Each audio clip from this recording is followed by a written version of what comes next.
technical difficulties that we had earlier, I want to assure you that you chose the right session to come to for this one. It's going to be great. So just to tell you a little bit about myself, I'm Jim Brewster. My background is in anthropology and specifically North American prehistory. I've been doing genealogy for my family for the last few years, and so when I found out about Family Tree and that they do genealogical and anthropological lines of research, I figured it was a perfect opportunity for me. And then when they found out that I love to talk to people, I ended up being able to get paid to talk to people, so it really works out. So today I'm going to talk to you guys about, once you have your DNA results, how you can apply those to further enhance your genealogy. So we're all genealogists here, and of course you know you're a genealogist when you have to watch the credits of any movie just to see if any of the surnames are ones you're researching. Because I know I find myself doing that. Then, of course, when your fear of snakes and bugs is overshadowed by the need to get through those brambles to that old gravestone. And then, I know it says Disney World here, but I always like to say Disneyland when you act like a kid at Disneyland when you visit a cemetery. So, now, genealogists are really avid, and they spend a lot of time doing genealogy. And genealogy, it's a pretty big investment. You know, it's an investment in time. It takes a lot of time to search through all of those records, find the right person for your specific genealogy. And then, you know, it takes money to travel to some of those sites, some of those old grave sites, do some of those paid subscriptions, order microfiche and other documents. And then, of course, patience. It takes a lot of patience to make sure that you're finding the right documents. And as much as I'd love to have unlimited amounts of time, money, and patience, I know I don't, and I know most people don't. So what tools do we have there? Well, now with modern science, we have the advent of DNA. So that's going to be the focus of it. So to talk about DNA, just to give a little bit of background, for those of you who are a little unfamiliar with DNA, I'm going to take you all back to some basic high school biology. I know that you all thought that was in your past and it's all behind you, but you know, just bear with me just a second here. So you have, I'm sorry, what's that? There was no such thing when we went to biology.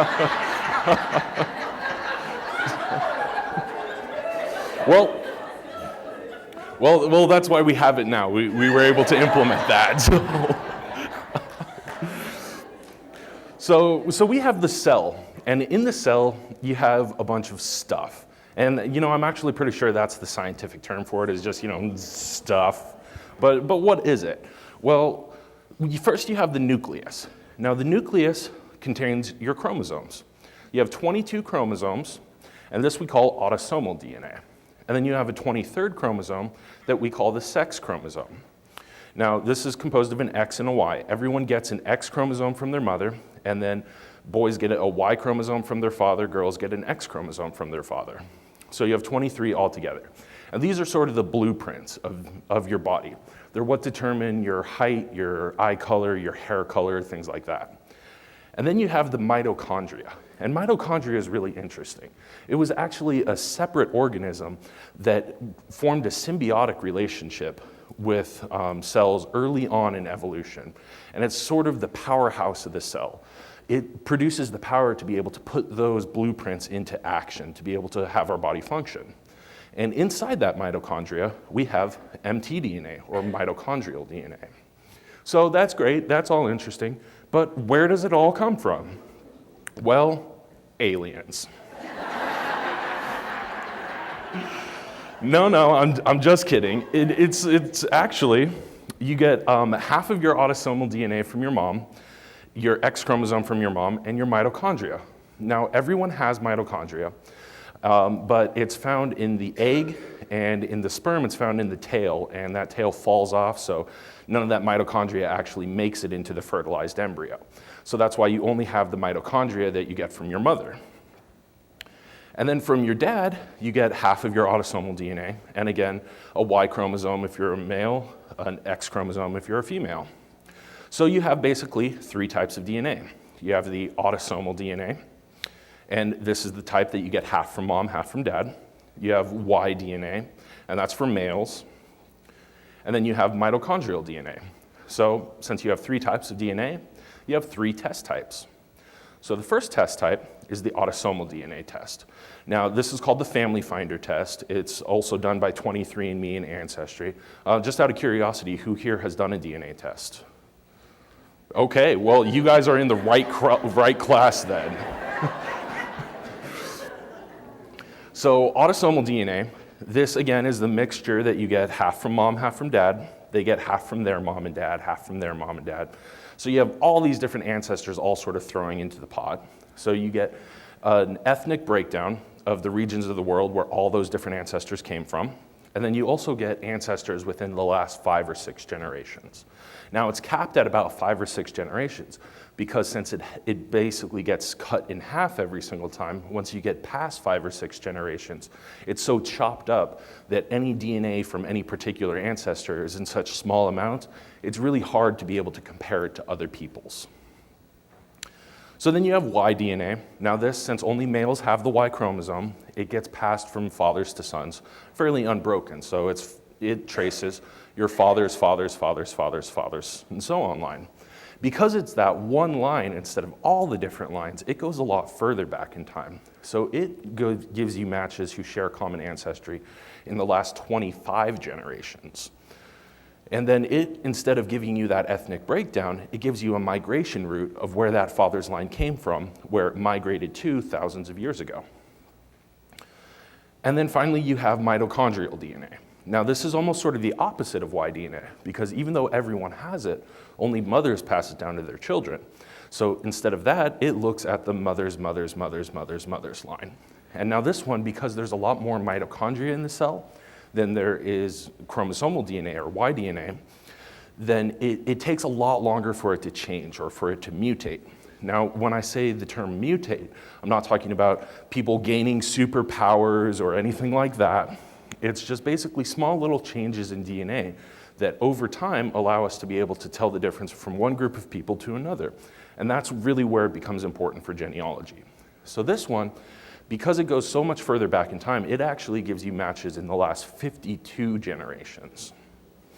And then it also gives you a migration route of where that mother's line came from, where it migrated to thousands of years ago. So those are the basic test types, and I get asked a lot, what's the best test? And I always think, well, that's like asking what's the best tool? Is the best tool a hammer or is it a saw? Well, if your goal is to saw a log in half, then a saw is your best tool. But does that mean that a saw is the best tool overall? Well, if you're trying to pound some nails into a wall, saw's not really going to do you a lot of good. So I always tell people that they need to think of their end goal. What are your goals in doing DNA research or genealogy? And that'll determine what type of test to get. And so we're going to talk here about what we can do once we have the test, once we decide what test is right. So let's go ahead and get started exploring some of those results. So you get your test type. First thing that you're going to want to do is go to familytreedna.com and click up here on the sign in button. And then from here, you're going to enter your kit number and your password, and then click sign in. And this will take you to your dashboard or your main landing page. This is where you're going to be able to access all of your different results.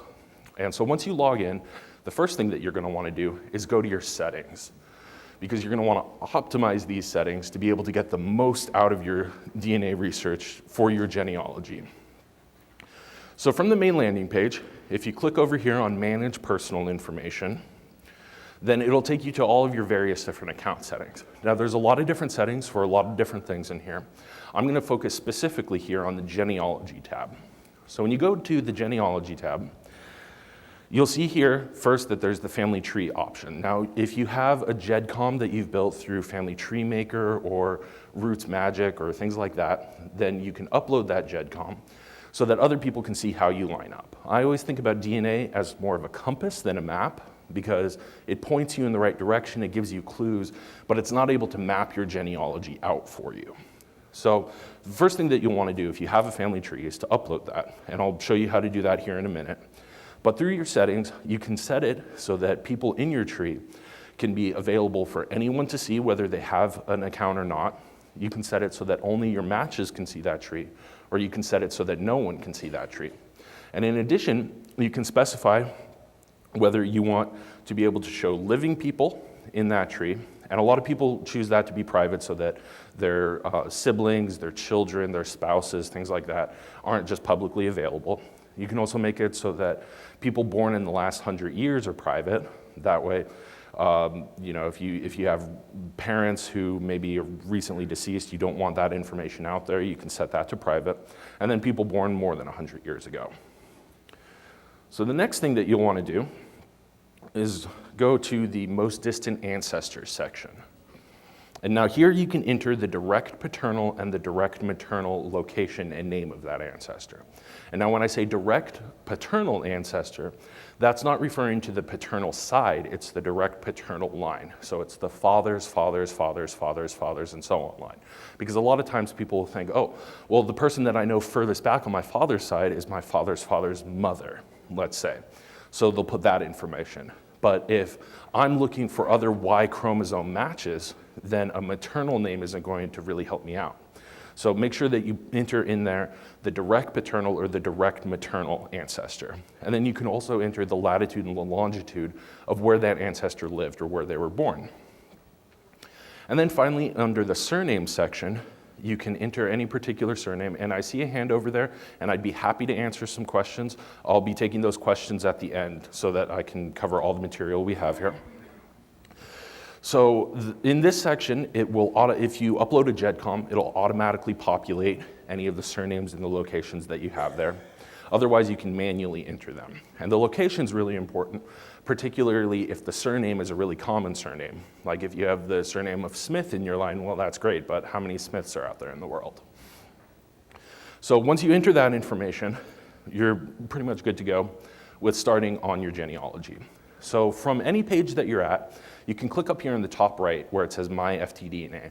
If you click a little bit above that into the red icon there, the family tree DNA icon, that's okay, that'll take you back to your main landing page. From the My Dashboard or My FTDNA, you can navigate through any of your different features and go directly to those. So let's go ahead and click here on Dashboard, and this will take us back to our main page. So now there's a lot of different features here, and once you get it set up, the first thing that I'd recommend is to join a group project. So we have a lot of different group projects. You can think about them, they're sort of like Facebook groups, but dedicated to genealogy. And they're dedicated to specific topics in genealogy. So there's a lot of different kinds out there. So group projects, they're free to join. They can connect you with other people to help your genealogy. There's a variety of different projects that you can join for all of your different needs. And then you can connect with volunteers who can help answer your questions. Now these group projects, they're run by volunteers, and those volunteers are generally pretty knowledgeable genealogists, citizen scientists, things like that. So under types of projects, we have surname projects. So for example, I'm a member of the Brewster Surname Project, which looks at the Brewster name as well as variants of that spelling. So it looks at the B-R-E-W-S-T-E-R Brewsters, as well as the far less interesting B-R-U-S-T-E-R Brewsters. And now through this, it was pretty interesting because I always had a family story that we were descendants of William Brewster of the Mayflower. But I haven't taken that line back far enough yet to be able to prove that.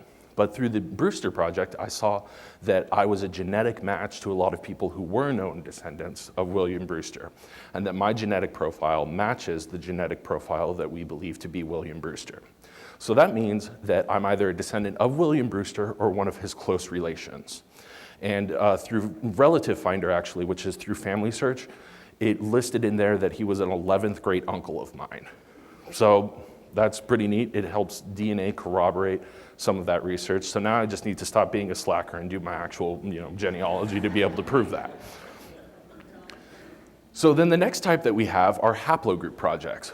Now, haplogroup projects, they look at some of those deep ancestral migration patterns. And they look at some of those deeper anthropological questions, but it's also useful for genealogy. And I'll go into haplogroups a little bit later on. Then you also have geographical projects. Now these look at specific geographical regions of the world and how people within those regions relate to one another. So for example, we have a Cork, Ireland project that looks at all of the people in Cork, Ireland and how they're related one to another. And then finally, you have lineage projects. Now lineage projects primarily look at mitochondrial DNA. Now, if you've ever done research on a maternal line in your family, it can get kind of tricky sometimes because that surname changes every single generation. So even though the surname changes, that mitochondrial DNA stays the same. So lineage projects can help you out, get past some of those maternal brick walls that you have. So if you're interested in joining a project, from your main page, if you click up here where it says projects, and then click on join a project, it'll take you to a list of where you can search for all of those different ones. Now, the ones at the top, those are going to be ones that are recommended for you based on the surname that you have listed in there. So my surname is Brewster. It recommends the Brewster project for me, which I am a member of. It also recommends the Mayflower project because the Mayflower project looks at the Brewster surname. Bless you. You can also look for surnames specifically, or you can search for them by category. So say you want to join the Smith project. Well, if you go to the surname project section and click on the S, then it will list in alphabetical order all of the S surname projects. So if you scroll down to Smith and you click on that, it'll give you a brief description of the Smith project, and then you can click on the join button to join that. Now, I will note that some projects require a join authorization or a join request because they want to make sure that you can prove in one way or another that you're a right fit for that project. Like, for example, that you have known Smith ancestry or things along those lines. A lot of surname projects in particular require Y-DNA tests. So if you're a female, you would need to, in some cases, get an uncle or a brother or a nephew, something like that, tested, who traces back to the specific paternal line that you're looking for. So once you join a project, then you can access any of your different projects there in the left-hand column under the project section. So you joined a project, you've set everything up. The next step to do is to upload a family tree. So we have the My Family Tree section feature. So if you click up here on the My Family Tree button, it'll take you to your tree that you can either build one at a time or upload. So this is my family tree. There's me, my dad, and my sister. And you'll notice that my sister, she's a big fan of Lilo and Stitch. And so I always like to joke that it's because genealogy means family, and family means no ancestor gets left behind. So if you want to upload that GEDCOM, if you click down here in the bottom right where there's that little gear icon, and then click on Upload a Family Tree, it'll take you to your computer's hard drive where you can select the GEDCOM file that you want to upload. So just make sure that that GEDCOM is built on the person that that account is for. So for example, if you get your brother tested, you would want to build a GEDCOM based on your brother's name so that it stems from him. Now, I use Family Search for a lot of my genealogy, and Family Search doesn't allow you to download a GEDCOM. So instead, you have the feature to be able to build a family tree one node at a time. So if you click on a node in the tree, so I'll go ahead and click on me, you have the option to either view the profile for that person or add a relationship. So let's go ahead and add a relationship, and let's say that I have a son, which I don't, but just for purposes of this, it'll take you to the profile here where you can enter their birth date, death date, location of that. If you have any anecdotal stories that you heard maybe from a relative at a family reunion, you can add that, upload a picture for them, things like that.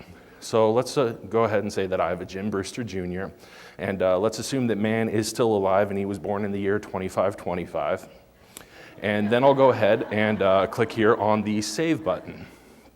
And then I'll be able to see the profile for that person and go in and edit it if I need. And once I click Done, you'll see that that node gets automatically added. Now, a lot of trees, they can get pretty massive, and it can be hard to find a specific ancestor in that tree. So if you click up here in the top right, you can search for a particular surname in that project. So my maternal grandmother, her maiden name was Scarborough. So I'm going to go ahead and type Scarborough in here, and it's going to take me directly to the Scarboroughs that are in that tree. So that's a way that you can easily navigate through the tree. So we have our tree in place, we have our settings in place. Now we get to the most important part and the most fun part of the project, and those are matches. So first we're going to talk about autosomal matches, or those family find it ones. Now, matching is optional. Some people, they only want the DNA data. Maybe they're only interested in their ethnic breakdown or their haplogroup. They're not really interested in matching. They don't want to have their name or their email out there for other people to contact them. Well, it's totally fine because we take privacy very seriously. So we have an optional release form. And this is what you need to sign for matches to be able to see you and for you to see other matches. And of course, if you don't sign that release form, it means you don't play with matches.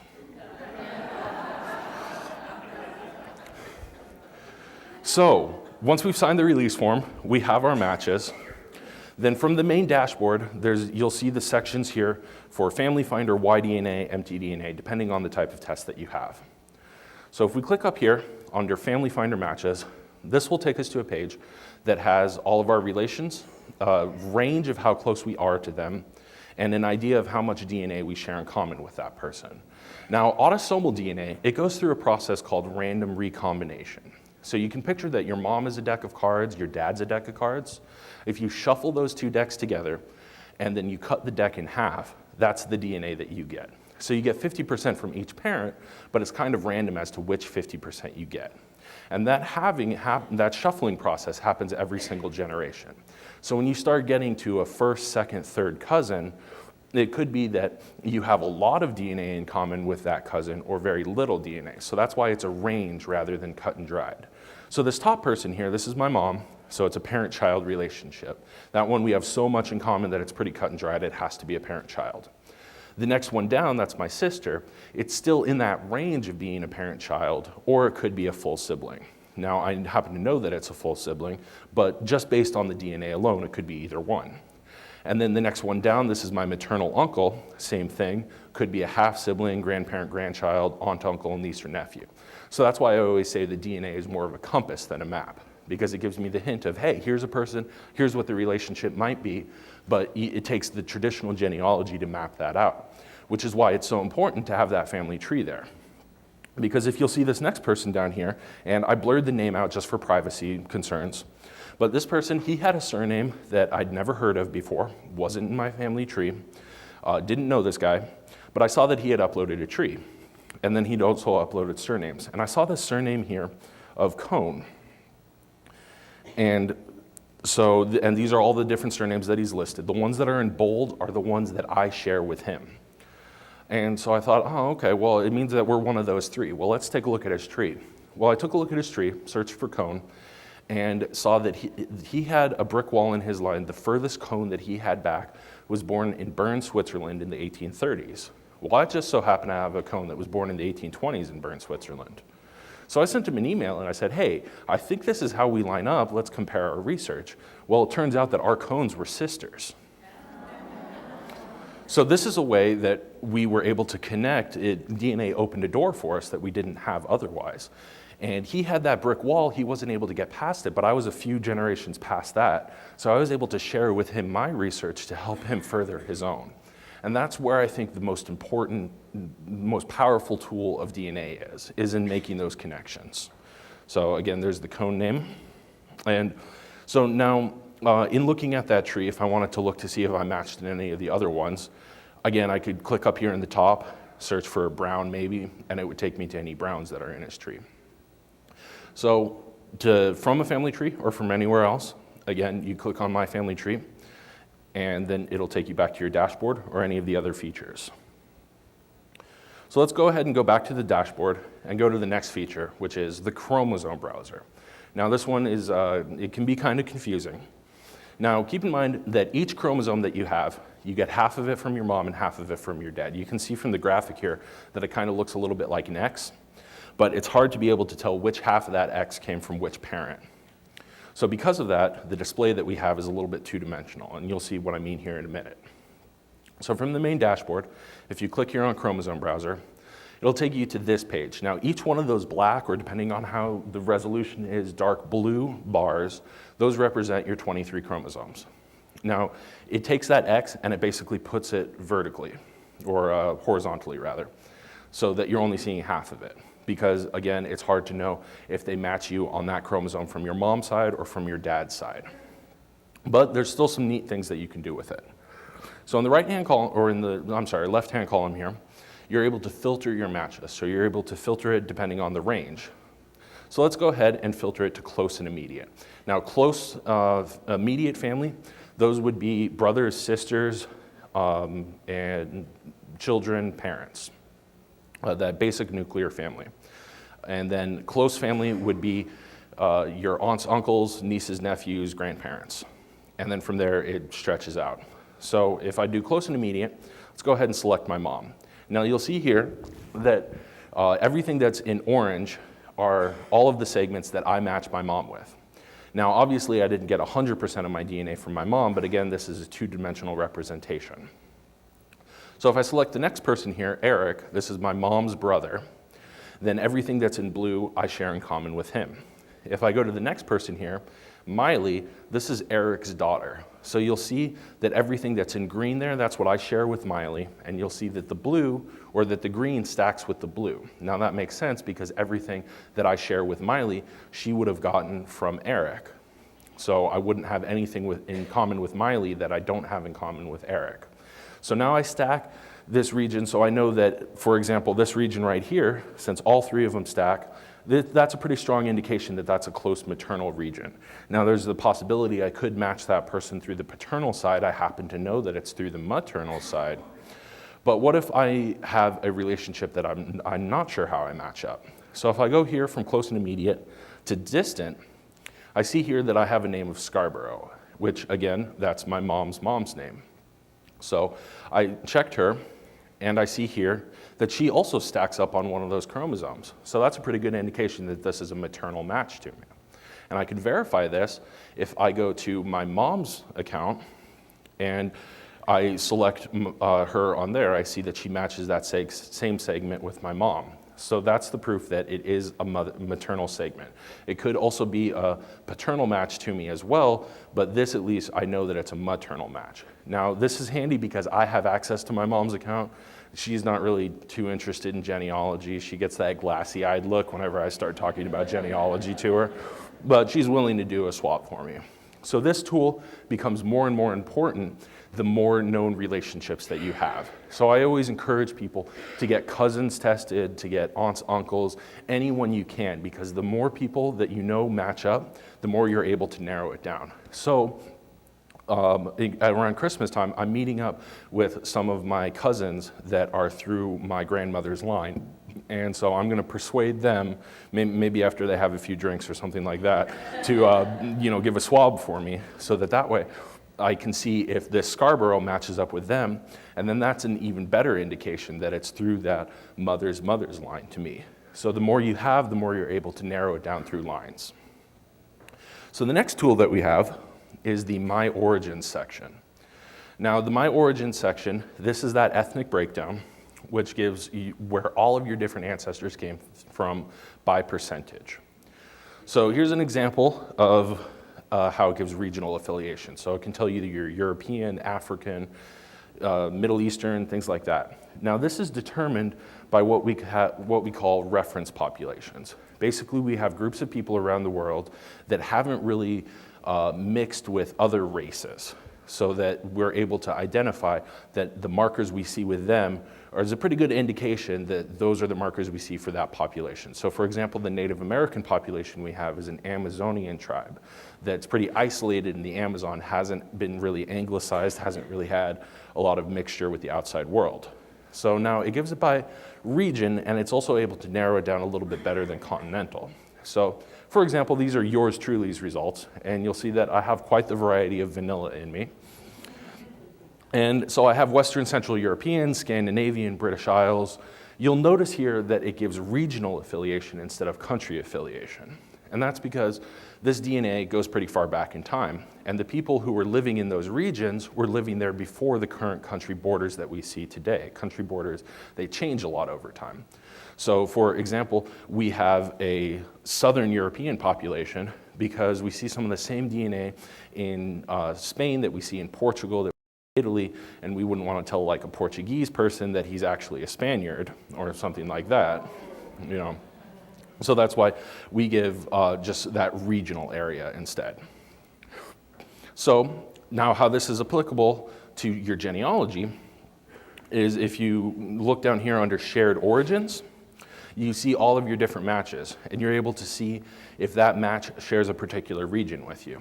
And this is dependent on their privacy settings. So this person, I know he's a European match to me, but this can be useful if I'm not sure how they line up, if I see that maybe he's in a Scandinavian population versus maybe a Southern European population. It helps narrow the field down because I can narrow it to the branch of the family that I know is from that area.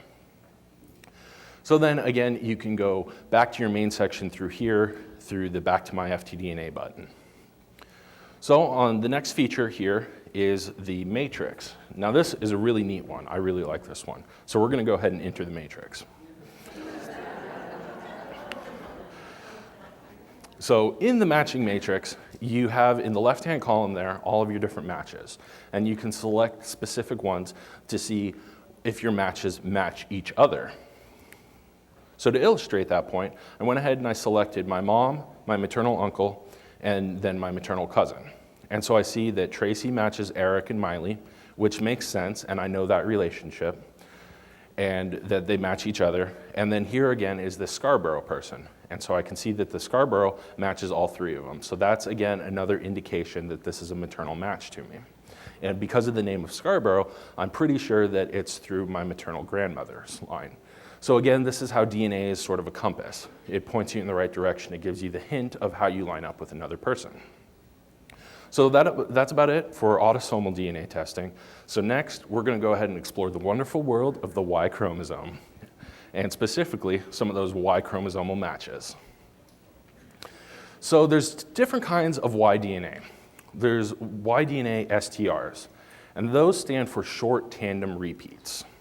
Now these you can think about like they're stutter mutations. Picture that there was a paper jam in the copier and you kept hitting the print button and it wasn't coming out for some reason. And then you go over to the printer, you pull out that paper jam, and then all of a sudden those 50 times that you press the print button all come out at once, and now you have 50 copies of it.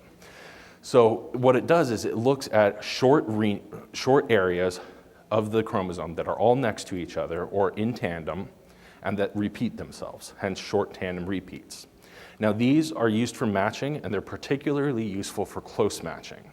So to illustrate what the values actually are, this is a chart of those. So each one of these DYS followed by a number, those are the locations on the chromosome, and the number underneath those are how many times that copy got stuck in the printer and repeated itself. Now this is valuable because over time, different groups of people have different values for each one of these. So for example, say that a father had 3 sons. 2 of those sons on DYS 393 had a value of 13. One of them only had that get caught in the copier 12 times, or maybe 14 times. Those 3 sons then went off to different regions of the world. They founded their own populations, maybe they had their own farm, had kids, and those kids stayed isolated one from another.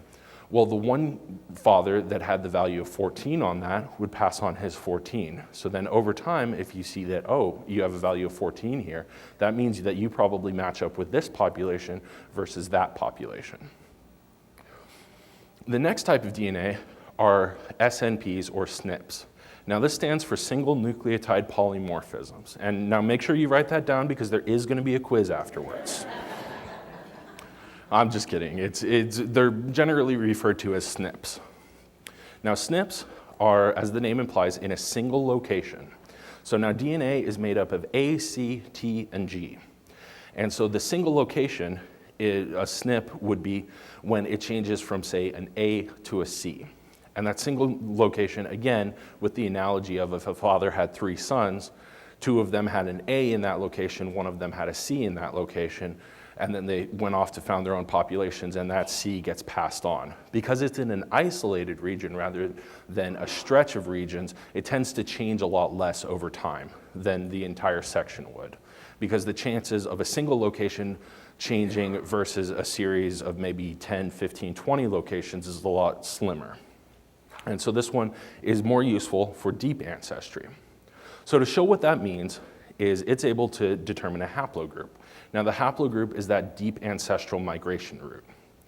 And so the haplogroup, these are again groups of people that split out one from another. And so we see general broad areas here I'm actually going to skip ahead to illustrate it. So this is an example of my haplogroup. Who here is in the R haplogroup? R is pretty common, so there's probably a fair number of them. But oh well, we're going to talk about I because that's my haplogroup, and it's a lot more interesting, I think. So the I haplogroup, it's basically the Viking haplogroup. So it's found throughout Europe, but specifically in Northern Europe, Northern and Western Europe, places that you see along the coastline where Vikings came. So it migrated up out of Africa thousands of years ago and then into Europe. So now with this haplogroup, you see that there's the I haplogroup overall, but then there's a lot of different subgroups to it. So the ancient progenitors to the Vikings, they came up there, they had kids that all had different little submutations within them. So you have what are called upstream and downstream mutations depending on groups of people. So for example, you have M253. M253 was the SNP, what we call the SNP, that was the father of all of these different ones. And then there was one line that evolved into Z131 that had all of these submutations underneath them, which is distinct from DF29. So you're able to see what the parent group is and narrow it down more and more. And this is useful particularly for geographical regions. Like for example, there's a particular subgroup that's found in the Scottish Highlands and a different one that's found in the Scottish Lowlands. So you could do a SNP test to see if your ancestors, say you know your ancestors were Scottish, you're able to determine if they were in the Scottish Highlands versus the Scottish Lowlands. And that's particularly where group projects really come in handy because as you can see, there's a lot of different SNPs out there. And so it's hard to know what it really means for you and what test is best for you to be able to narrow it down. So haplogroup projects can really help you out with that. So whenever you get an STR test, like a Y37, a Y67, something like that, it looks at STRs. And so you can make predictions about a haplogroup based on STRs, but you're not able to confirm that haplogroup. It takes the SNP test to be able to confirm that, and particularly to be able to confirm which branch within a haplogroup that you are. So the next feature here is matches. Now, matches are, again, the most interesting probably for genealogists. So now this one's a little bit different. You'll see that instead of a range, you get a genetic distance. Now the genetic distance is how many of those markers you don't line up with on another person. So if I have a 13 on a particular location, you have a 14, then we have a genetic distance of 1 between us because we're off by 1. So the higher that genetic distance is, the more distantly related you are to a different person. So now there's 111 markers that we look for overall in genealogy. So whatever level marker that you get, you're looking at that number of markers, comparing them to another person's. So on this one, you can see here that I have 20 matches at the 37 marker level. And they have various amounts of genetic distance. But if we drop down to, say, the 12 marker test, we're only looking at 12, so I have a lot more there. I have 61 matches, but a lot of those matches, they aren't actually close matches to me because they mismatch at some of those higher marker levels, some of the ones that are between 12 and 37. And so when I jump up to 37, instead, it narrows it down from the 61 to the 20 that are more closely related. So if you go from 12 to 25, it drops it down from 60 to 21, and then again to 20. So the higher up you go, the more it narrows down your matches to give you the people who are the actually closest related to you. And those are going to be the people who are going to be the most useful for your genealogy. Because if a person is, say, maybe a 10th, 15th cousin to you, well, that's great, but how can you really prove that through the genealogy? It gets kind of tricky. And you can get another idea of how close you are to a person through what we call the tip calculator. So that little orange button there next to each one of the names, it gives you a percentage probability of how many generations you share a common ancestor with to another person. And so to be statistically relevant, it's generally assumed that it has to be 90% or higher that you share in common. So this person, I probably don't share a common ancestor any sooner than 8 generations, probably more along the lines of 10. And you can recalculate that to be every generation, every 2 generations, or every 4 generations. And then again, you can narrow down the marker level. So back to our main page here, we have the matches map. Now this is where that location comes in handy, that latitude and longitude. So if you enter that, you can see where your matches have listed their most distant ancestor as being. So you can see here that even though I have like 20 matches, or at the 12 level I have 61 matches, only 7 of them have actually entered that location. Now this comes in handy because, say, if I'm looking for an ancestor in Great Britain versus Poland, then maybe the Polish relation to me is more distantly related on my tree, maybe won't really be able to help me out with my genealogy.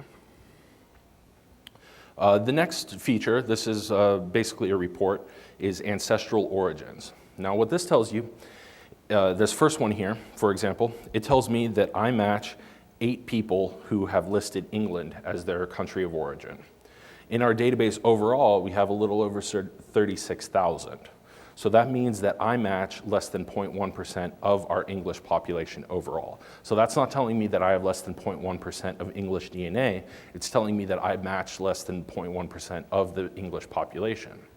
But even so, it still is a pretty good indication because I have 8 matches from England, which is pretty higher than anywhere else. And particularly when you drop down to the genetic distance of 1, I have 123 matches that list England, which is orders of magnitude higher than anyone else. Now, of course, this is self-reported, so there's always the chance that someone didn't do their genealogy correctly and they're not actually from England, but the strength in numbers is a pretty good indication to me. So now this is valuable if I don't know where that paternal line came from in the old world, let's say. Maybe I took it back to the American colonies, but I don't know where in the old world it was.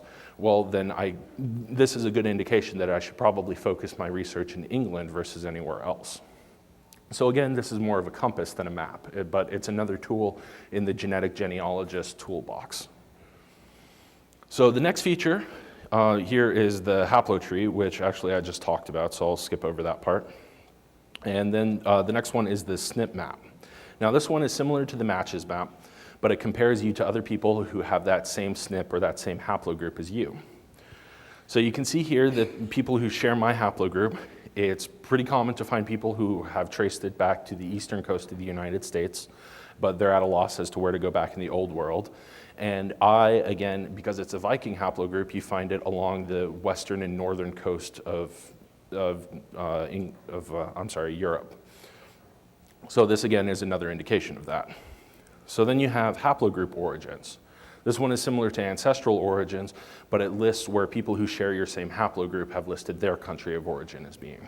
And I'm sorry that I'm rushing through this a little bit. I'm just running out of time here, so I want to make sure I cover everything for all of you. So the next type of DNA is mtDNA. So we're going to talk about using what your mother gave you. So first we're going to look at the mtDNA results page. Now these are a little bit different than the Y-DNA results. You'll see a couple different kinds here. So you have what are called the RCRS values. Now this stands for the Revised Cambridge Reference Sequence. So now when people were first studying DNA, the first fully sequenced mitochondrial DNA was from a person from Cambridge University. And so we sort of used them as the base point, and we said, okay, these are the markers that we find, and we're going to look at the mutations that someone has and compare them against the Revised Cambridge Reference Sequence and be able to list all of the different mutations that they have. So this here are all of the HVR1 differences that I had from the RCRS, the HVR2, and those are different regions of mtDNA. But then people thought, hey, you know, why are we comparing all the people around the world to some British person from Cambridge? If we all come from Africa, wouldn't it make more sense if we used an African population and compared everyone to that? So they came out with what's called the RSRS, which is the Revised Sapiens Reference Sequence. So when you match with someone, so let's go here to the matches section, the genetic distance that you find here is going to be the mutations that it's going to find other people who share your same mutations. So if I share primarily the same number of mutations as you, then it's going to say that we're a match, and that genetic distance are the mutations that we differ on. So the more mutations that we differ on, that means the further related that we are, the more distantly our ancestors split apart one from another. Now again, this has different regions to it, and this is similar to the regions or to the number of markers with Y-DNA. With mitochondrial DNA, Picture that it's a donut that is comprised of 3 different regions. You have the HVR1, HVR2, and then the coding region. So you can select for all of the different ones. So for example, you could drop down to just HVR1. That means you're only looking at that one sliver of it. Again, it's like you're only looking at part of the picture. And from here, it's listing that I have 23 matches. Well, that's great, but again, remember that mitochondrial DNA, these matches could be anywhere in the last 52 generations. So who out of these 20 plus people are actually going to be able to help me out? So if instead I look at HVR1 and HVR2, it drops it down to 10 matches. So it cuts it in half basically. And these are 10 people are gonna be closer to me. If instead I look at all 3 regions or the full sequence of it, then it narrows it down to the person who's closest. So this person is the closest mitochondrial match that I have out of all of my different all of my 20 plus matches. Now you'll see here that it says most distant ancestor as a John J. Long. And so this is why I emphasized earlier that you need to put in there the name of your most distant known direct maternal ancestor. Because John probably wasn't his direct maternal ancestor. I mean, it could be. I don't want to judge. But you know, this person probably thought, okay, well, the most distant person that I know of on my maternal side is my mother's mother's father. And his name was John, so I'm going to go ahead and put John there. But that doesn't really help me out because I don't match him through John. I matched him through whoever Mrs. John was. So again, keep in mind that that's a factor. So then the next feature we're going to talk about is advanced matching. And now this one's pretty cool. Now one thing that I should point out here, it was a question I got earlier, is there's these little acronyms that you see next to each one of your matches. Now what that tells you is what the types of tests that that person has. So this tells me FMS stands for full mitochondrial sequence. So that tells me that this person has a mitochondrial test. The FF stands for family finder, which means that that person is a family finder match to me as well. So now they're a mitochondrial match. So that's great. It means that they're in the last 52 generations though. But I see that they have a family finder match. So I could compare them to see if they're a family finder match to me. And if they are a family finder match, it means that I know that they're on the mother's side and in the last 5 or 6 generations. And the way that I can compare that is through the advanced matching tool. So now on this tool, you can basically pick different types of tests and see if you match a person on those multiple kinds of tests. So for this example, I selected a Y-DNA and the family finder. So this top person here, I see that they're a match to me on both of them. That tells me that I know that they're on the direct paternal line and in the last 5 or 6 generations. So it helps narrow it down quite a bit. So that about covers it for the different features that we have.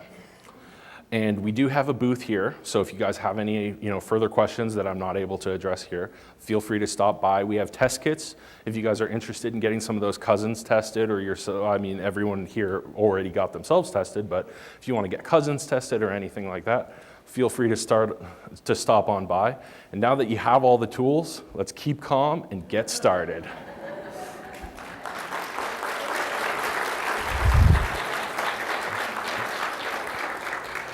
So I see a question over here. Yeah, just real quick.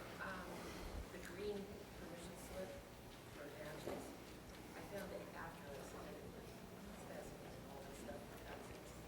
So how do I resubmit? So the question was that she found her green, the match list, for her to see other matches and for matches to see her. She found that after she already submitted her sample. That's okay. You can go online and you can sign that electronically. If you haven't signed that, then when you click on the matches button, it's going to say, oh, whoa, hang on. You need to sign this if you want to see any of those matches, and you can electronically sign it. Another thing you can do through your settings is you can make it so that you only see particular kinds of matches. Like say you have a Y-DNA test, a lot of people will shut off their matches at the Y12 level because those Y12 matches aren't really going to be useful for them. They don't want to be flooded with emails saying, hey, you have a new Y12 match, so they shut those off so that they only see maybe the Y37 matches. So that's another feature that you can do through the match settings. They're in the back row. I have a question. I'm so confused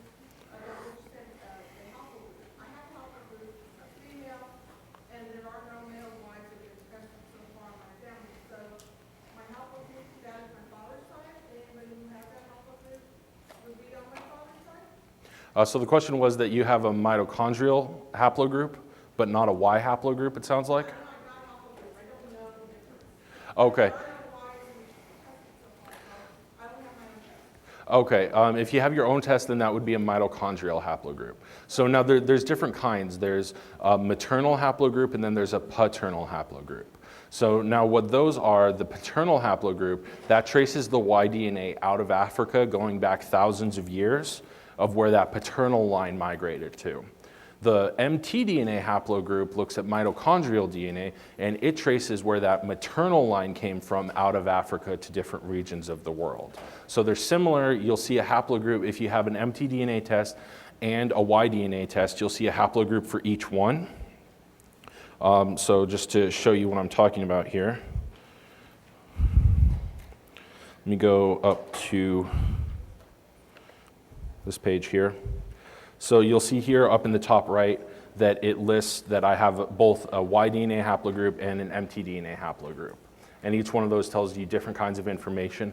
And there's also different types of projects. There's Y-DNA haplogroup projects and mtDNA haplogroup projects. So to help you understand what your specific one means, I would recommend joining an mtDNA haplogroup project.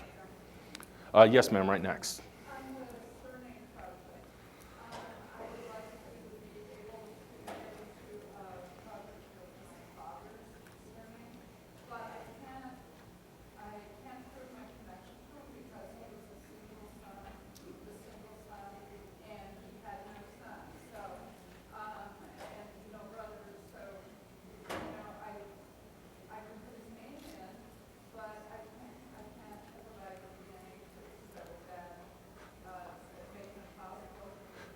So the question is that she'd like to join a surname project, but she doesn't have the Y-DNA to be able to connect to that surname.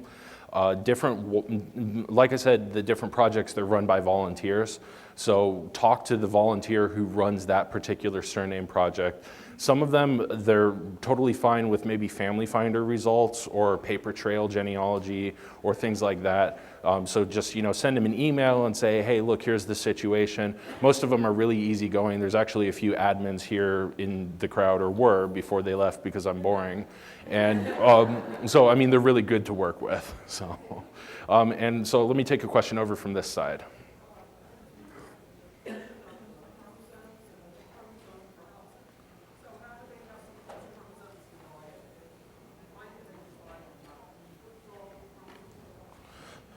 Yeah, it looks like the question's on the Chromosome Browser, so let me pull that up.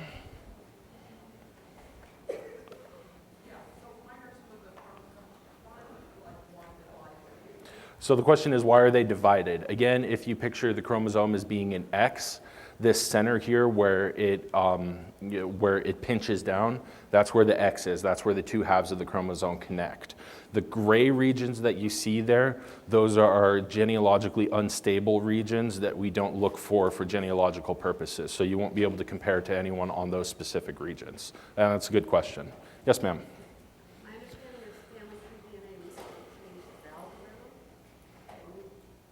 The question was, Family Tree DNA recently changed the algorithm, and that's for matching purposes. The old matching purpose, and I don't want to go into too much detail here, so if you have questions about it, stop by, but basically the old algorithm was that if you matched less than 20 centimorgans, then we didn't show you as a match unless you had a longest block of 10 or more centimorgans. The new algorithm is that it has to have a cumulative total of 20 or more unless you have a longest block of 7.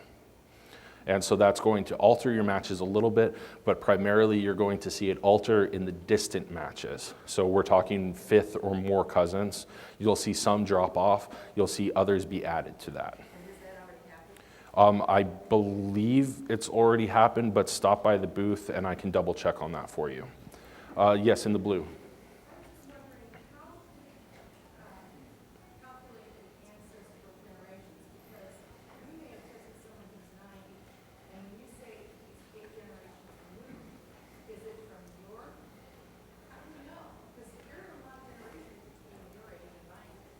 Yeah, so the question was, how do we calculate those generations? Because I've been told a lot that I'm a little baby, so you know, between me and maybe a 9-year-old, there's a few generations in there involved.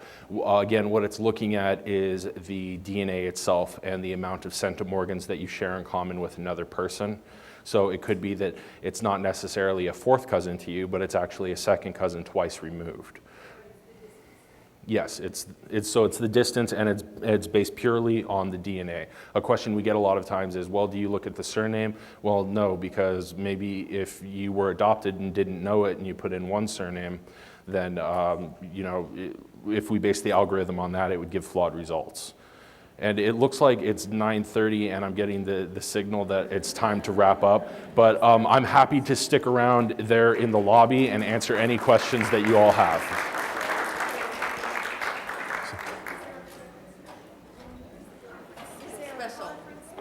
One last question is there a conference special? And yes, there is. It's $10 off the Family Finder and $30 off of Y and MTDNA. If you get 5 or more Family Finders here at the conference, then they're $79 a piece. And